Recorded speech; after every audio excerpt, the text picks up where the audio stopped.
નમસ્કાર કિસાન મિત્રો, હું છું ગોવિંદ સર. હર હર મહાદેવ, જય શ્રી કૃષ્ણ, જય દ્વારિકાધીશ અને જય માતાજી. મિત્રો, આજે મારે તમને જે વાત કરવાની છે ને કોમ્બિનેશનની વાત કરવાની છે. જો આ માહિતી છે એ અનુભવ અને પ્રયોગ કરેલી વસ્તુ છે. કરવી ન કરવી તમારે નક્કી કરવાનું છે. તમારી ઘરે જ તમારી આજુબાજુમાંથી જ આ બધી વસ્તુ મળી જશે. બરાબર.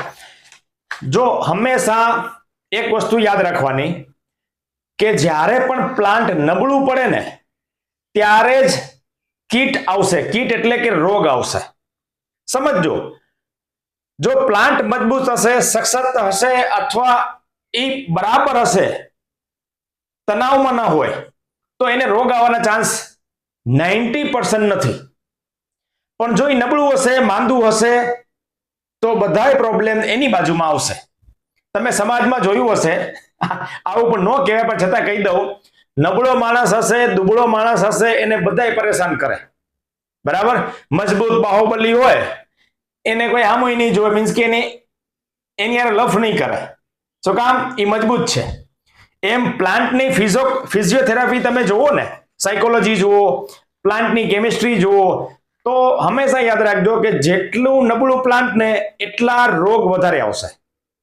તમારે નબળું પાડવા જ નહીં દેવાનું. બરાબર. એના માટે શું કરવું એ પણ હું તમને જણાવી દઉં. અને ઘણા બધાના મેસેજ હતા મને કે સર, કીટ છે એ આવે જ નહીં અથવા દૂર રહે, એના માટે કોઈ અક્ષીર ઇલાજ ખરો?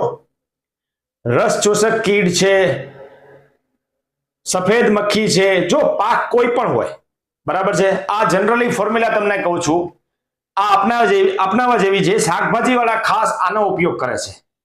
શું ખબર છે?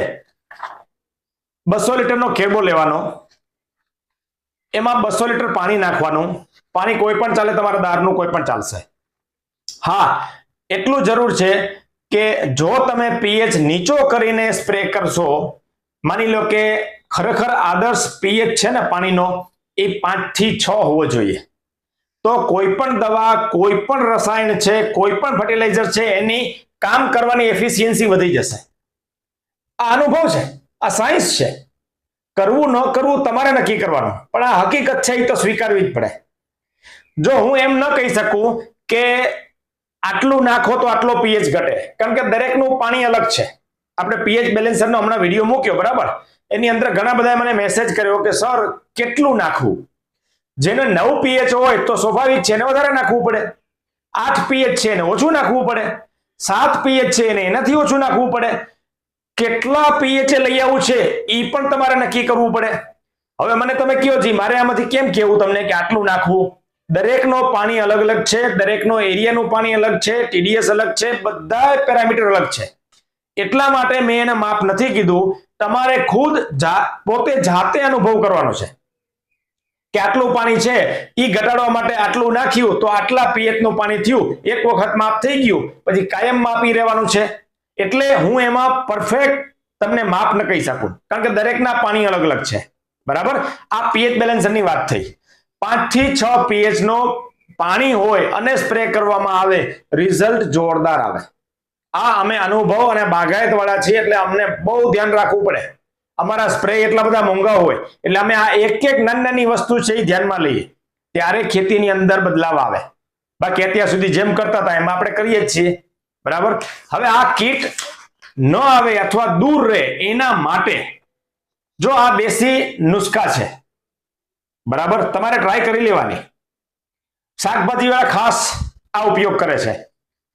200 લીટર પાણીમાં એ લોકો પીએચ ઘટાડી નાખે, એટલે કે 5 થી 6 ની આજુબાજુ પીએચ લઈ આવે. બરાબર. પછી 500 ml આની અંદર ગૌમૂત્ર નાખે. 500 ml એટલે અડધો લીટર ગૌમૂત્ર. બરાબર. દેશી ગાયનું હોય તો અતિ ઉત્તમ. બરાબર. પછી 500 ml નીમ ઓઇલ, જે આપણે ઇકો નીમ પ્લસ કહી છીએ, 500 ml. આ એક ભાઈએ પ્રયોગ કરેલો છે, એને મને આપેલું છે. મને કે સર અમે આ પ્રયોગ કરી છે, આનાથી અદ્ભુત રિઝલ્ટ મળ્યા શાકભાજીની અંદર. એટલે હું તમને જણાવું છું, કારણ કે અનુભવથી જ આપણે આગળ આવી છીએ. 500 ml નીમ ઓઇલ ઇકો નીમ પ્લસ. ન મળે ક્યાંય તો કૈલાસ એગ્રો મળી જશે, તમે પૂછી લેજો. બરાબર. પછી 200 ml કે ક્લોરોપાયરીફોસ, 50% જે આવે છે ક્લોરોપાયરીફોસ, એ 200 ml નાખીએ છીએ એક ટાંકીએ. અને 100 ગ્રામ ભીમસેન કપૂર. જો કપૂરના એ ખેતીમાં બહુ અદ્ભુત પ્રયોગ છે. ભીમસેન કપૂર કદાચ લિક્વિડમાં મળે તો વેરી ગુડ છે, ન મળે તો તમે આને ક્રશ કરી શકો. થોડાક પાણી ગરમ કરી અને ભીમસેન કપૂર નાખશો એટલે બરાબર ડિઝોલ્વ થઈ જશે. ગરણીથી ગાળી અને 100 ગ્રામ જ બરાબર એ તમારે પાણીમાં નાખવાનું છે. અને સ્ટીકર નાખ્યા વગર સ્પ્રે કરવો નહીં. સ્ટીકર આપણે ઓલરેડી વિડીયો બનાવેલો છે, તમને આજુબાજુમાંથી ક્યાંયથી મળી જાય, આપણને કઈ વાંધો નથી, તમે લઈ લેવાની છૂટ. જેટલા ભાવ શું 4 પેરામીટર એમાં હોવા જોઈએ ઈ હોય તો તમારે ગમે ત્યાંથી લઈ લેવાની છૂટ. બરાબર. સ્ટીકર અને પીએચ બેલેન્સર આ જરૂરી છે. એ બે વસ્તુ તમે કરશો એટલે આનો ઉપયોગ કરવાથી રિઝલ્ટ સારું આવશે. આ શાકભાજી વાળા ખાસ આનો ઉપયોગ કરે છે. મેં 200 લીટરનો માપ મેં તમને કીધું. બરાબર. બીજું ઈ એવો પ્રયોગ કરે છે, આપણે મેં તમને અગાઉ કીધું છે કે અમાસ અને પૂનમ. જો આ પૃથ્વી ઉપર અમાસ અને પૂનમની ગતિવિધિ આખી અલગ થાય. તમને ખબર હોય તો શુક્લ પક્ષ અને કૃષ્ણ પક્ષ હોય. જો તમે એટલું નક્કી યાદ રાખજો કે પૂનમ પહેલાનો સમય હોય ને એ શુક્લ પક્ષ કહેવાય. એટલે કે ધીમે ધીમે ચંદ્ર છે ને મોટો થતો જાય. જ્યારે જ્યારે ચંદ્ર મોટો થાય ત્યારે સમજવાનું ગુરુત્વાકર્ષણનું પ્રમાણ વધશે, ઉપર જશે. તો ઉપર પ્લાન્ટ ઉપર જે તે તમે ન્યુટ્રિશિયન અથવા ફર્ટિલાઇઝર અથવા ફંગીસાઇડનો ઉપયોગ ઉપર આ સમયે કરશો પૂનમની આડે ગાળે 1 થી 2 દિવસ અગાઉ અથવા પૂનમને દિવસે, તો રિઝલ્ટ દમદાર આવશે. કારણ કે એની શક્તિ પ્લાન્ટમાં સૌથી વધારે ઉપર હોય. બરાબર. અને કૃષ્ણ પક્ષ એટલે કે અમાસ પહેલાનો સમય છે એને કૃષ્ણ પક્ષ કહેવાય. હવે આની અંદર નીચે જમીનમાં સૌથી વધારે એક્ટિવિટી હોય.